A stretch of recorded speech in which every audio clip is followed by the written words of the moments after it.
ইরানের সার্বভৌমত্বের প্রতি ইসরায়েলকে সম্মান দেখানোর বার্তা দিয়েছেন সৌদি যুবরাজ মোহাম্মদ বিন সালমান। তিনি বলেছেন, ইরানের ভূখণ্ডে কখনোই হামলা চালাতে পারবে না ইসরায়েল।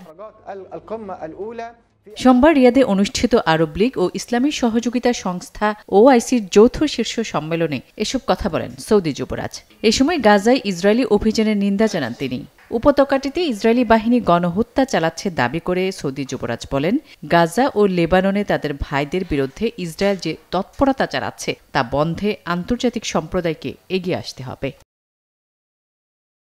সম্মেলনে উপস্থিত ছিলেন ফিলিস্তিনের প্রেসিডেন্ট মাহমুদ আব্বাস, পাকিস্তানের প্রধানমন্ত্রী শাহবাজ শরীফ, নাইজেরিয়ার প্রেসিডেন্ট বোলা তিনুবু, লেবাননের প্রেসিডেন্ট নাজিব মিকাতি সহ আরব লীগ ও ওআইসির সদস্য দেশগুলোর শীর্ষস্থানীয় নেতারা।